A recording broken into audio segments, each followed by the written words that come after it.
un peu compliqué. Il y a beaucoup de textes et c'est pas toujours facile à comprendre. J'ai été obligée de les chercher aussi dans la version longue, mais j'ai pas de commentaires. C'est comme un texte, donc c'est comme si tous les versets avaient été mis juste comme un seul texte, en fait. Et on m'a dit que c'était quand même la version complète. Alors j'essaie d'étudier un peu ça. Donc, quand je croyais que j'avais fini, en fait ça a comme recommencé. Alors j'ai fait de mon mieux pour essayer de parler de tout ça, mais voilà, on verra ce que ça va donner. Je sais pas du tout ce que ça va donner. Mais on va commencer par lire un verset de Srimad Bhagavatam. On est à quel verset? Est-ce que vous savez? Le 26. Donc le 26 du chapitre 6. Donc page 186, 187. Om Namo Bhagavate Vasudevaya. Om Namo Bhagavate Vasudevaya. Om Namo Bhagavate Vasudevaya. Om Namo Bhagavate Vasudevaya. Om Namo Bhagavate Vasudevaya. Om Namo Bhagavate Vasudevaya.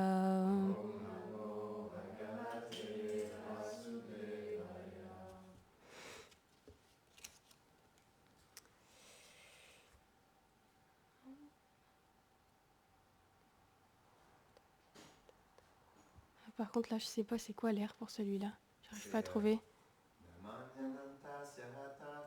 Ok. Namanya Anantasya Tata Trapapatan.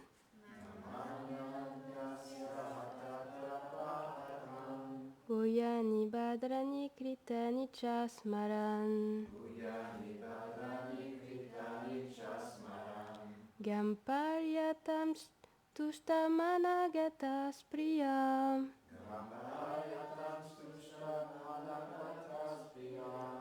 Karam Pratikshan Vimado Vimatsaram.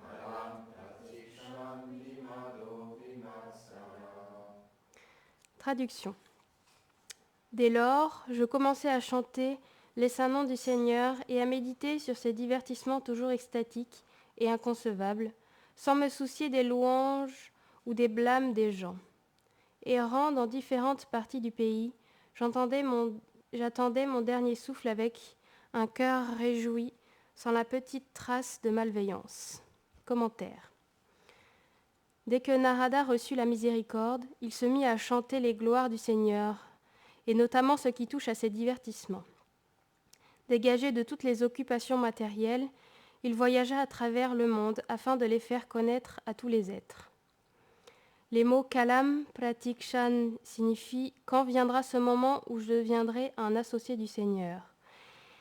Il était sans désir matériel. Simplement, il voulait devenir son associé éternel.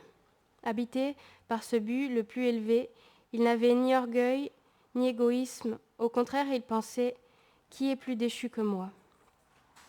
Telle est la mentalité d'un parfait dévot. Il pense « Je suis le plus bas des êtres ».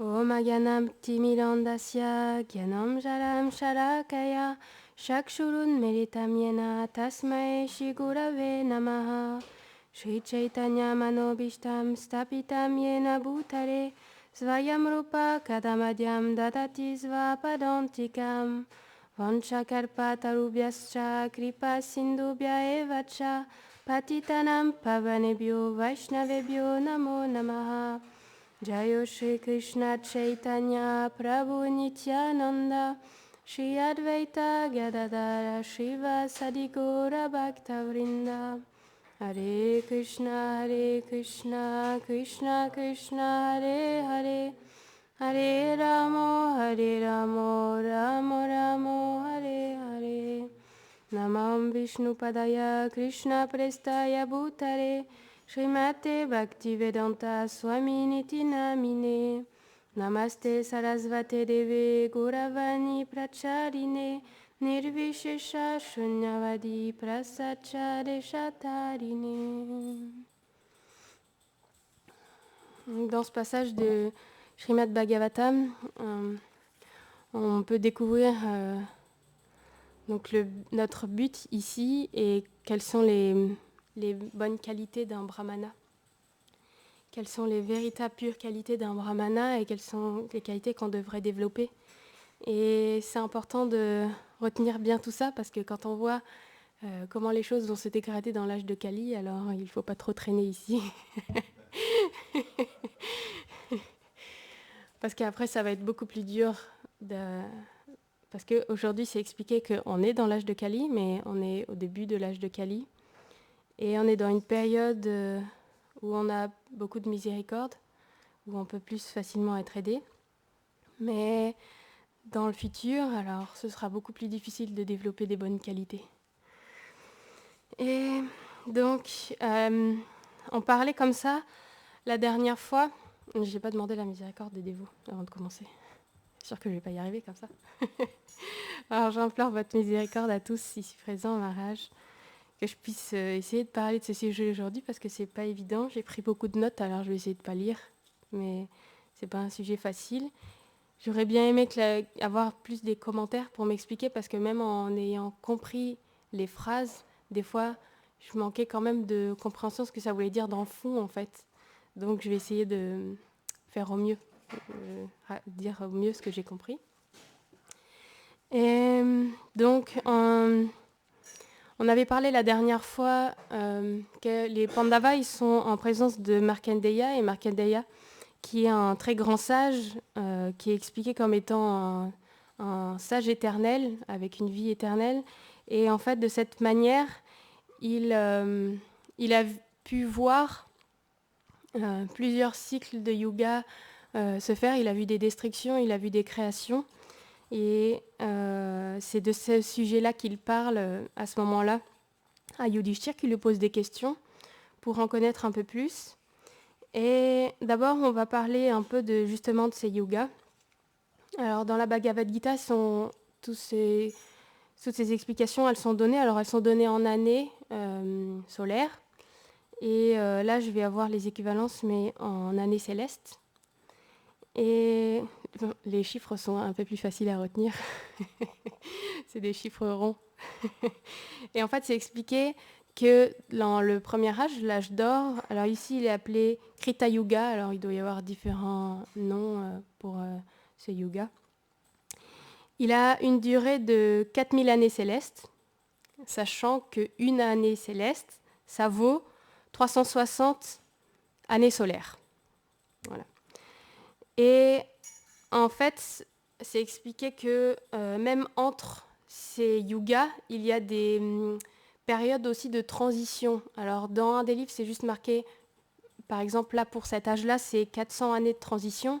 Et dans la version longue, le terme était dit, c'était comme si ça voulait dire qu'il y avait des transitions avant et après. Donc, c'est un peu flou et dans tous les cas, voilà, il y a des périodes entre les différents yugas, il y a aussi des périodes de transition. Donc, il y a 400 années, donc là, on parle juste en années célestes, de transition. Et ensuite, on arrive au Treta Yuga. Le Treta Yuga, lui, il dure 3000 années célestes et il y a 300 ans de transition. Ensuite arrive le Dvapara Yuga, donc le yuga dans lequel on voit apparaître Krishna, par exemple. Et lui, il va durer 2000 années célestes avec 200 ans de transition. Et ensuite seulement, on va voir apparaître le Kali Yuga, donc l'âge qu'on appelle l'âge de querelle, qui va durer 1000 années célestes avec 100 ans célestes de transition. Et donc l'addition de ces 4 âges, ça fait 12 000 années célestes. Et 1000 de ces 4 cycles réunis, ça fait un jour de Brahma. Et commencer, alors il faut faire un jour et une nuit de Brahma, et sachant que Brahma, il vit pendant 100 ans. Donc là, on a un petit peu, Maharaj hier, il parlait un petit peu de ce genre de sujet-là. Et voilà, on parle un petit peu de ça aujourd'hui encore. Et ensuite, Yudhishthir, lui, il est curieux de savoir parce qu'à un moment où Yudhishthir ou les Pandavas, ils sont sur la terre, alors c'est encore le Dvapara Yuga, mais ils vont vivre jusqu'à la fin en fait du Dvapara Yuga et en fait la dynastie des Pandavas, elle va voir même naître comme les prémices du Kali Yuga aussi. Donc comme il sait que ça arrive bientôt, alors Yudhishthir il est curieux de savoir qu'est-ce qui va arriver en fait dans le futur. Et à ce moment-là, le sage il explique, on va parler un tout petit peu du début de la création. Comme ça, on voit bien la différence. On ne va pas en parler beaucoup.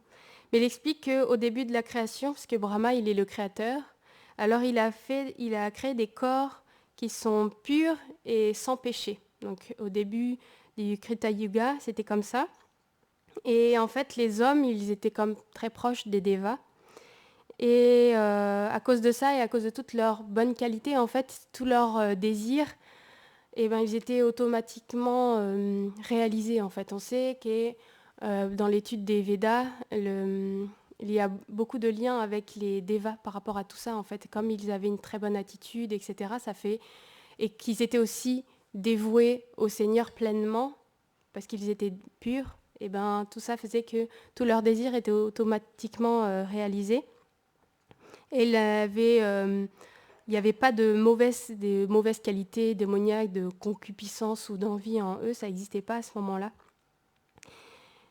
Et à cette époque-là, les hommes volaient. Ils ne se déplaçaient pas en marchant, ils se déplaçaient en volant à cette époque-là. Et ils avaient des durées de vie très très longues, de plusieurs milliers d'années, et ils pouvaient même choisir le moment de leur mort. La souffrance, à ce moment-là, elle existait très très peu, et la peur était quasiment inconnue. Et donc, tout ça faisait qu'ils vivaient heureux et paisibles, en fait, à cette époque-là. Mais graduellement, avec le temps, les yugas qui passent, on sait, c'est expliqué aussi dans la Bhagavad Gita, dans le Bhagavatam, c'est expliqué comment les mauvaises qualités, elles se sont développées, en fait, au fur et à mesure des yugas. Et peu à peu, il y a l'envie qui a commencé à venir. Les hommes, ils sont devenus de plus en plus concupiscents et pleins d'avidité. Ils ont commencé à dépendre de la tricherie pour pouvoir vivre. Et en fait, avec toutes ces mauvaises qualités qui se sont accumulées, ils ont perdu leur capacité à voler. Et à ce moment-là, ils ont commencé à marcher sur Terre, à errer en fait sur la Terre. Et parce qu'ils commençaient à avoir des mauvaises qualités, alors ils ont aussi commencé à développer des mauvais fruits. On parle à ce moment-là du karma. Ils ont commencé aussi à développer des mauvais fruits et à aller en enfer, ce qui n'était pas présent en fait avant. Et là, du coup, on va parler un petit peu au niveau du corps de la mort, en fait, le corps grossier et le corps subtil. Alors, Markandeya, il explique un petit peu cette chose-là. On a parlé un petit peu du karma la semaine passée. On avait parlé comment on peut avoir les conséquences ou dans cette vie ou dans la vie suivante. On avait déjà développé ça. Je vais juste parler un petit peu par rapport à comment ça se passe, on va dire physiquement, si on veut, scientifiquement. Scientifiquement, en fait, au moment de la mort, alors le corps grossier est détruit et les actes qui donnent des fruits qu'une personne elle a accomplis à ce moment-là, elles sont retenues dans le mental subtil. Et après la mort, le corps subtil, il va en fait acquérir un nouveau corps. Et à ce moment-là, les résultats en fait de ces actes passés, ils vont pouvoir se mettre en route et en fait, il va goûter comme ça les résultats bons et mauvais de ces actes de sa vie passée dans ce prochain corps. Et c'est expliqué que en fait, tous ces fruits bons et mauvais, ils suivent le corps subtil comme une ombre en fait nous suivrait. C'est expliqué comme ça. Et le seul moyen de pouvoir se défaire de tous ces actes, que ce soit bons ou mauvais, c'est comme c'est expliqué effectivement dans les livres qu'on étudie de la Bhagavad Gita et du Srimad Bhagavatam, c'est le service dévotionnel, en fait, complètement dédié, en fait, au Seigneur, complètement désintéressé. Et quand les dévots sont purs, en fait, qu'ils sont complètement 100% dédiés, corps et âme, comme on dit. C'est pas vraiment hyper approprié pour les termes, mais quand ils sont complètement dédiés, alors à ce moment-là, ils voient tous leurs fruits bons et mauvais être détruits, et en fait, ils vivent comme ça, pleinement, pour Krishna. Et donc, naturellement, tous ces actes-là, ils sont détruits. Et donc, pour parler un petit peu de ces symptômes des Kali Yuga, c'est expliqué que dans ce Kali Yuga, les brahmanas, ils accomplissent des actes qui sont normalement réservés aux Shudras. Donc les Shudras, c'est la classe de ceux qui sont dans le service des autres, en fait. C'est expliqué qu'il y a quatre classes. Donc il y a les brahmanas, il y a les kshatriyas ensuite, qui sont ceux qui gouvernent, ceux qui protègent les autres classes. On va avoir ensuite les vaishyas, qui sont les commerçants et les agriculteurs, voilà, ceux qui travaillent la terre, etc. Et on va voir les shudras, qui sont au service des 3 classes précédentes. C'est le service tertiaire, peut-être, dans notre explication de la société actuelle. Ça existe aussi, hein. On dit qu'on n'est pas rangé en classe, mais pourtant à l'école, on apprend qu'il y a quand même des différentes classes. Donc c'est le service tertiaire. Et donc les brahmanas, ils vont être dans ce service. Ils vont comme ça accomplir les activités des shudras. Et les shudras, eux, ils vont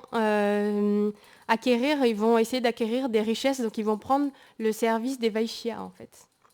Et les kshatriyas, eux, ils vont se livrer à des actes religieux. Et en fait, les brahmanes, ils vont complètement arrêter de méditer, arrêter de réciter les Védas, ils vont arrêter les sacrifices et ils vont être complètement dépouillés en fait de leur bâton de sannyas. C'est expliqué à cette époque-là, ils avaient les ascètes comme ça, ils portaient des peaux de biche. Donc ils vont quitter tout ça et ils vont devenir omnivores. Et les shudras, eux, ils vont s'engager au contraire dans la méditation et dans la prière. Et on va voir aussi que dans le Kali Yuga, contrairement, on voit Yudhishthir qui est un très grand roi avec toutes les qualités pour gouverner. Alors dans cet âge de Kali, c'est différent et c'est ce qu'on appelle les mlekshas qui vont régner. Donc c'est des hommes avec peu de qualités. C'est des hommes qui sont pécheurs et qui règnent en fait avec des faux discours. Et ça va nous rappeler un peu quelque chose. Je ne suis pas politisée, mais ça peut nous rappeler quelques petites choses. Et en fait, les gouvernants, ils règnent en fait avec des faux principes. Et c'est comme ça en fait qu'ils arrivent à être à la tête de leur pays ou de leur royaume. Et on va voir comment. Donc c'est expliqué dans les Écritures qui sont vieilles de plus de 5000 ans. C'est déjà expliqué tout ça dans l'âge de Kali, on peut lire. Hein. Il n'y a pas besoin d'avoir fait des grandes études pour créer des textes, c'est déjà marqué. Et donc, on va voir comme ça que les brahmanas, comme les vaishyas, comme les kshatriyas, ils vont complètement quitter tous leurs devoirs, en fait. Tout ce pourquoi ils étaient faits, tout ce pourquoi ils devaient se dédier, en fait, ils vont quitter tout ça. Et au fur et à mesure du temps, on va voir que la vie des hommes, elle va devenir de plus en plus courte. Et le corps grossier, le corps des hommes, il va devenir aussi beaucoup plus faible, avec beaucoup moins de puissance, beaucoup moins d'énergie et beaucoup moins de prouesse également. Et il va quasiment plus avoir même de vérité, en fait. Il va y avoir vraiment, les communications vont être beaucoup dans le mensonge. Et là, il va y avoir des grosses zones sur Terre, en fait, qui vont être complètement dénuées de toute population humaine, en fait. Il y a des grandes zones qui vont être complètement dépeuplées.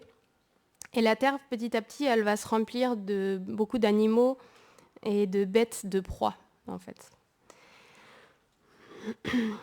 les Shudras, alors ça, si jamais il y a quelqu'un qui peut m'expliquer, j'ai pas réussi à trouver, là, j'ai demandé à Soudam ce matin. Les Shudras, ils vont s'adresser aux Brahmanes en disant Bho. Je sais pas ce que ça veut dire. Est-ce que quelqu'un sait ce que ça veut dire? En tout cas, on va pouvoir voir, étant donné qu'on va comprendre la phrase d'après, et on va pouvoir déduire plus ou moins ce que ça pourrait vouloir dire. Ça doit pas être très glorifiant, en tout cas. Les Brahmanas, eux, ils vont parler aux Shudras en tant que respectables seigneurs. Donc c'est pour dire que tout est inversé en fait dans l'âge de Kali, tout devient complètement sans dessus-dessous en fait. Je sais pas s'il va arriver au bout. Et à la fin du yoga, les animaux ils vont énormément se multiplier. Alors c'est compliqué à comprendre et on a l'impression que ça revient en fait, mais là je prends le texte tel quel, je l'ai à peu près résumé en fait tel quel qu'il arrive, mais il y a beaucoup de choses qui vont sembler se répéter, mais Markandeya il parle comme ça en fait.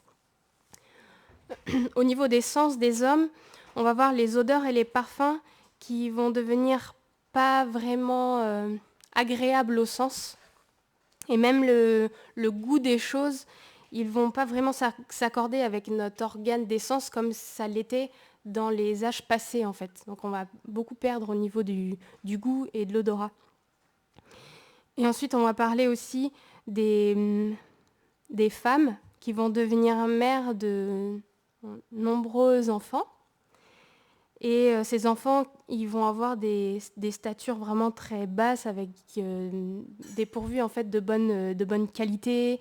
Ils vont être très faibles au niveau de leur corps et vraiment dépourvus de bonne manière. Et il y a un passage que j'ai pas hyper bien compris, on va pas forcément en parler, mais de manière générale, en fait, il va y avoir beaucoup de famines qui vont se développer un peu partout dans le monde.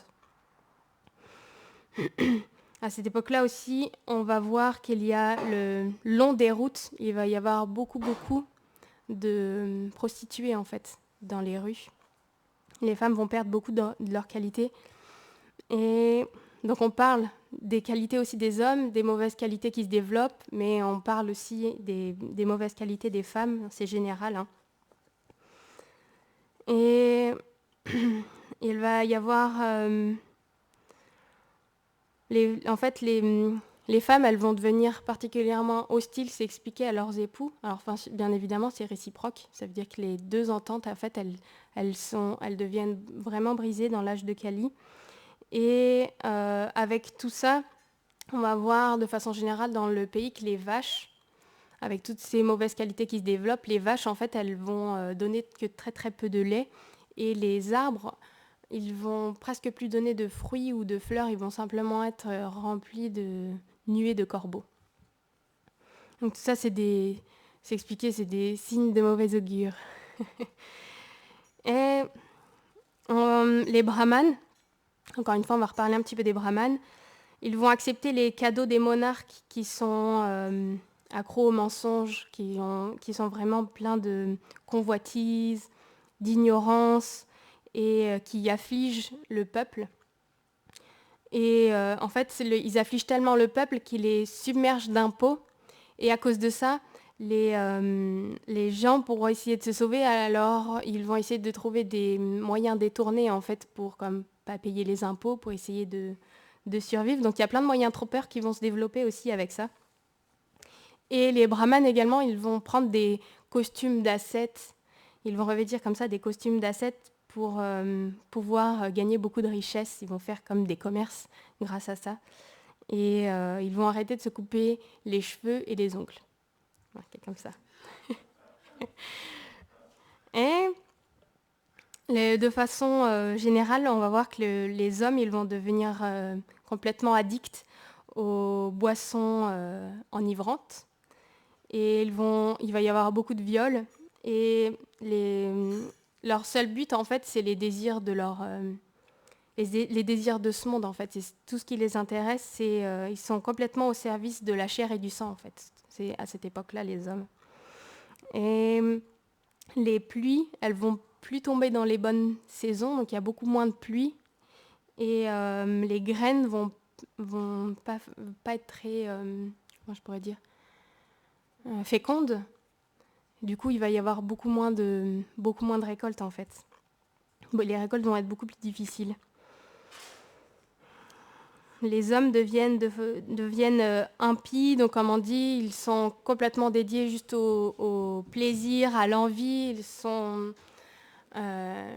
Ce qui leur fait plaisir, c'est l'envie et la méchanceté, en fait. C'est vraiment des natures comme ça qui se développent, et c'est ça qui leur fait le plus plaisir, en fait. Et du coup, les hommes vertueux de cette époque-là, ils vont vivre moins longtemps. Parce qu'en fait, on va voir par exemple, juste si on va citer les commerçants et les marchands, eux, ils vont vendre, par exemple, avec des poids et des mesures fausses. Du coup, ils vont pouvoir devenir plus riches en trichant les gens. Et ils vont vraiment réussir à se développer, à vivre plus longtemps, à se développer comme ça dans cette richesse. Et contrairement à ça, donc les vertueux qui ne sont pas dans cette nature de tricher les gens, eux, ils vont pas réussir à se développer économiquement, et du coup, les vertueux de cette époque-là, ils sont pauvres, ils vivent moins longtemps. Donc c'est vraiment complètement... les choses, elles sont complètement inversées par rapport aux âges précédents. Et on avait expliqué la dernière fois que les durées de vie sont beaucoup plus courtes. Et les filles, donc ça c'est durant l'âge de Kali, mais on verra un peu plus tard qu'à la fin de l'âge de Kali c'est encore pire. Mais durant l'âge de Kali, alors les filles de 7-8 ans, elles donneront naissance en fait. Les filles, elles donneront naissance à 7-8 ans. Les garçons, eux, ils seront pères à 10-12 ans.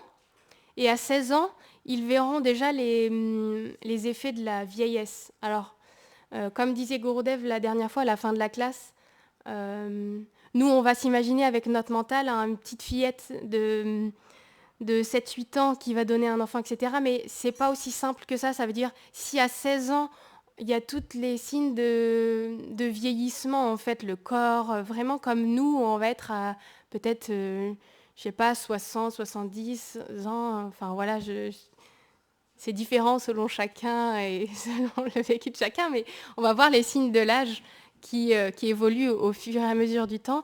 Eux, à partir de 16 ans, vraiment, il y a des intenses symptômes de vieillissement et du coup, leur vie n'est pas beaucoup plus longue. Donc, de la même manière, eh ben, à 7-8 ans, c'est comme peut-être équivalent à nous aujourd'hui, peut-être nos 20 ans, en fait. Donc, c'est pour dire, c'est leur vie. Quand nous, aujourd'hui, on est capable de vivre 100 ans, on va dire au maximum, eh ben, à cet âge-là, peut-être ils vont vivre 20 ans. Et leurs 20 ans, à eux, c'est nos 100 ans aujourd'hui. Donc, tout est comme réduit. Comme on dit, par exemple, les gens qui ont des animaux de compagnie, quand ils calculent l'âge de leur chien ou de leur chat, alors, parce qu'ils ont besoin d'avoir un comparatif avec la durée de vie humaine, alors, je ne sais plus exactement, mais on multiplie l'âge du chien par un tel nombre, je ne sais plus si c'est par 7 ou... Ouais, c'est ça. On multiplie l'âge du chien par 7, alors ça donne une équivalence avec nos âges humains. De la même manière, eh ben, nos vies, elles vont être réduites, donc ça va être peut-être la durée de vie comme d'un chien, en fait. Donc, pareil, de la même façon, un chien, quand il va donner naissance beaucoup plus tôt que nous, eh ben, en fait, ça va être de la même façon, pour arriver à comprendre. Et à la fin de cet âge de Kali, il va y avoir des sécheresses qui vont se développer, même sur plusieurs années, en fait, il va y avoir de la sécheresse. Et les créatures qui sont faibles, qui sont très peu puissantes, alors ils vont mourir par milliers. Et donc là, on va expliquer, on verra deux passages différents. Je ne vais pas avoir beaucoup de temps, je vais essayer de me dépêcher pour finir, mais c'est là où j'avais eu du mal à comprendre. Il va expliquer deux destructions différentes. Et en fait, c'est pas assez expliqué dans le détail, mais parce que les Vaishnavas, ils ont déjà expliqué ces points-là, alors j'ai pu faire le lien, mais à ce moment-là, il va expliquer une destruction complète.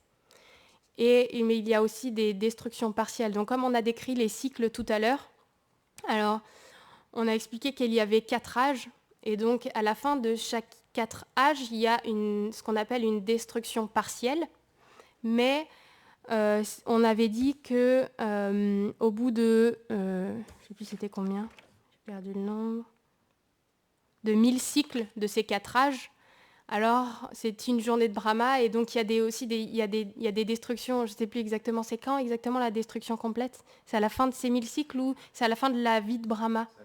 C'est la fin de la vie de Brahma, donc c'est 1000 cycles plus 1000 de la nuit, Et ça multiplié par 100, alors on va avoir une destruction complète. Et là, je pense qu'à cet endroit-là, c'est plutôt une destruction complète qu'il va expliquer. Et il va aussi expliquer un petit peu brièvement une destruction partielle aussi un petit peu après. Donc dans cette destruction, c'est expliqué qu'il y a... Donc nous, on a un soleil, mais c'est expliqué que 6 autres soleils vont apparaître et ils vont complètement assécher toute l'eau sur Terre. Donc les océans, les rivières, les lacs. Et donc pendant un certain temps, en fait, comme ça, toute l'eau, elle va être absorbée comme ça par les soleils. Et donc il y a le feu Samvartaka. Donc moi, j'avais entendu parler de Samvartaka en tant que les nuages de la destruction. Et à cet endroit-là, c'est expliqué que Samvartaka, c'est le feu en fait de la destruction. Donc c'est un feu particulier qui est poussé par un vent spécial aussi. Et alors que la terre, elle est déjà complètement asséchée comme de la cendre, et ben Samvartaka, qui est un feu destructeur, il va en plus de ça, il va détruire encore plus la terre. Et c'est expliqué qu'il va même pénétrer la terre jusque dans les régions inférieures, qu'on appelle les régions infernales. On a déjà parlé il n'y a pas longtemps de ces régions inférieures, puisque Arjuna, il est allé combattre comme ça des cités de Danavas, on avait expliqué des yakshas. Et donc là, comme ça, Samvartaka, il va pénétrer jusque dans ces régions inférieures et il va faire peur comme ça aux habitants qui sont là-bas, donc même des dieux, des Danavas, des yakshas, et il va dévorer complètement le monde. Et à un moment, il y a des nuages qui arrivent, et ces nuages, c'est expliqué, ils ont plusieurs couleurs. Alors, il y a des nuages bleus, il y a des nuages à la couleur de nénuphar, donc supposément rose. Il y a des nuages qui ont la couleur des tiges de lotus, donc des nuages verts, des nuages violets, des nuages jaunes comme le curcuma, et des nuages comme la couleur, alors j'étais obligée d'aller voir sur Internet, la couleur comme des œufs de corbeau. Alors je ne sais pas si vous savez à quoi ressemble un œuf de corbeau. Je me suis dit peut-être ça doit être noir, ou alors je ne sais pas, peut-être il y a plusieurs variétés de corbeaux, alors ils font peut-être pas référence au même, mais quand j'ai tapé œuf de corbeau sur Internet, alors j'ai trouvé un œuf tout moucheté, en fait c'est comme gris-bleu et moucheté marron kaki. Voilà, bon, c'est pas d'une extrême beauté, hein, mais vous irez regarder si vous voulez à quoi ressemble un œuf de corbeau. Mais il y a des nuages aussi de la couleur comme ça des œufs de corbeau. Et aussi des nuages d'un rouge vermillon. Et la forme de ces nuages aussi est très diverse. Il y a des nuages qui vont avoir la forme de grandes cités somptueuses. Et il va y avoir aussi des nuages qui vont avoir la forme de troupes d'éléphants, des nuages en forme de lézards, des nuages en forme de crocodile. C'est difficile à imaginer. Là, on est au moment de la destruction, c'est pas une blague en vérité. Et il y a beaucoup d'éclairs aussi qui entourent tous ces nuages. Et toute cette masse vaporeuse, elle va complètement inonder toute la Terre. En fait, comme on avait dit la dernière fois, on avait parlé de toute cette inondation qui remplit toutes les régions inférieures et intermédiaires. Et il va comme ça pleuvoir sans cesse pendant 12 années. Et on va pas redétailler ce que j'ai déjà dit la dernière fois, mais en fait, à ce moment-là, il y a tout qui est complètement détruit. En fait, tout disparaît, en fait, et c'est à ce moment-là où il se retrouve flotté sur l'océan et où il rencontre en fait Krishna sur la feuille banyan, en fait. Donc on a déjà parlé la dernière fois, la semaine dernière, de ça. Donc à ce moment-là, il parle de ça. C'est là où je croyais que c'était fini. En fait, j'ai continué un petit peu ailleurs. C'est bizarre. La dernière fois, j'avais dit aussi qu'à la fin de l'âge de Kali, les femmes, elles donnaient même naissance encore plus tôt et je ne l'ai pas lu. Je me suis dit, mince, je ne l'ai pas inventé quand même. Du coup, je suis allée voir un petit peu plus loin. Et en fait, ensuite, il redécrit de nouveau encore des mauvaises qualités de l'âge de Kali. Parce que Yudhishthira, il veut entendre encore plus. Et donc, je vais essayer de résumer et je devais finir pas trop tard. Ça va être difficile. Et donc, de nouveau, il va décrire des mauvaises qualités de l'âge de Kali. Donc, de nouveau, il y a des choses qui se répètent. Hein. Les vies sont courtes et de plus en plus courtes. Et il y a beaucoup de... comment je pourrais dire ? Des érudits, des faux érudits, en fait, qui sont des gens qui se font des fausses réputations d'érudits et qui cachent complètement la connaissance aux yeux des personnes innocentes, en fait. Donc il y a toutes ces connaissances comme ça qui sont cachées. Et les gens, encore une fois, ils sont juste dédiés à la concupiscence, à la colère, à l'avidité. Et les hommes, ils se créent entre eux énormément d'inimitié. Et graduellement, les vaches, elles disparaissent en fait complètement. On s'expliquait à ce moment-là, les hommes, ils boivent le lait des chèvres et des moutons, mais les vaches n'existent plus. Et les brahmanes, à ce moment-là, donc on arrive vraiment, je pense, dans l'âge de Kali bien avancé, mais les brahmanes, ils parlent complètement irrespectueusement des Védas. Et les pères, ils prennent les propriétés des fils et les fils prennent les propriétés des pères. En fait, c'est comme ça, toutes les querelles. On voit déjà ces choses-là, les histoires des propriétés. Aujourd'hui, déjà, on peut voir, si on parle comme ça, on peut entendre beaucoup de fois des enfants parce que leurs parents, ils deviennent âgés et qu'ils ont des propriétés ou ils ont de l'argent. Alors, par exemple, en France, à partir d'un certain âge de vos parents, alors vous pouvez décider de prendre une partie de leur propriété, même s'ils ne sont pas morts. Et de façon logique, par respect, puisque ils ont acquis ces richesses durement toute leur vie, alors on est quand même censé s'occuper d'eux jusqu'à la fin. Et quand ils meurent, à ce moment-là, de façon logique, on récupère leur richesse. Mais aujourd'hui déjà, il y a des enfants qui, comme ça, qui enlèvent les propriétés de leurs parents. En fait, c'est déjà présent ces choses-là, et l'inverse est aussi déjà présente. Donc on voit que ces mauvaises qualités de l'âge de Kali, et aujourd'hui, elles peuvent déjà être aperçues. Par exemple, parce qu'au bout d'un certain temps, c'est difficile de s'occuper de ses parents. Alors, il y a beaucoup de gens, en France en tout cas, parce qu'on a un système qui permet, entre guillemets, ça. Les maisons de retraite, ça coûte beaucoup d'argent. Alors, parce que c'est difficile de s'en occuper, alors ils les emmènent à l'hôpital et ils les abandonnent comme ça. L'hôpital ne peut pas les lâcher comme ça, alors ça leur permet que l'hôpital, ils prennent en charge. J'ai déjà parlé avec des personnes, ils expliquaient en fait ces choses-là. Lui, il avait emmené comme ça, ce dévot qui me parlait, il avait emmené sa mère à l'hôpital, pas du tout dans ce but-là, sa mère était malade. Et il l'a emmenée à l'hôpital, il est resté un moment avec elle. Et à un moment, les docteurs qui étaient en charge d'elle, ils lui ont dit « mais restez pas là », au fils. Ils lui ont dit « restez pas là, vous pouvez rentrer, on vous appellera quand on aura besoin de vous ». Donc en fait, il est rentré chez lui, mais entre-temps, les gardes de docteurs étaient changés et ils se sont rendus compte que le fils était parti. Et en fait, à ce moment-là, ils l'ont appelé en disant « oui, vous avez laissé votre mère ». Et en fait, ils ont eu peur de cette chose-là. C'est là où on voit vraiment que ça doit se passer, même plus que ce qu'on croit. En fait, ils ont eu l'impression qu'il avait abandonné sa mère pour plus avoir à s'en occuper financièrement, etc. Elle a dit « non, mais vous rigolez. Si vous voulez, même, je vais la chercher tout de suite ». Et donc lui, il a fait le nécessaire pour s'occuper de sa mère jusqu'au bout. Mais si l'hôpital, il a rappelé comme ça en panique cette personne-là, c'est que ça existe.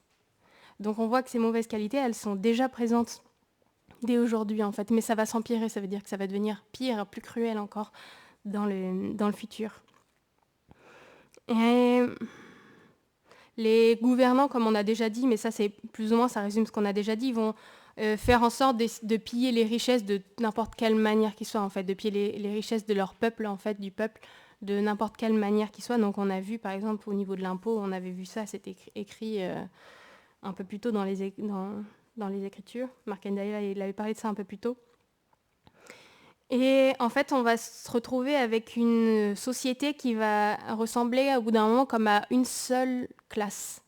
En fait, il y aura comme une seule classe, et cette classe, ça va être comme plus basse même que la classe des Shudras. Donc vraiment dans la pauvreté et la misère. Et à la fin de l'âge de Kali, donc ça c'est ce qu'on avait déjà parlé la dernière fois, les filles, elles donneront naissance à 5 ou 6 ans, et les garçons, ils vont devenir pères à 7 ou 8 ans. Et donc il va y avoir ces répulsions qui vont être très présentes entre époux et épouses. En même temps, c'est marqué que ils n'auront pas d'autre amitié qu'entre époux et épouses. Donc c'est vraiment confus, et il y a vraiment dans cette fin d'âge de Kali, c'est comme si l'amitié et les relations, elles devenaient vraiment difficiles. Et il y a toute la masse des gens qui va arrêter de croire en Dieu et arrêter de prier Dieu et d'adorer Dieu. Et simplement, ils vont se mettre à adorer des os et des reliques qu'ils trouveront dans des anciens, comment on dit,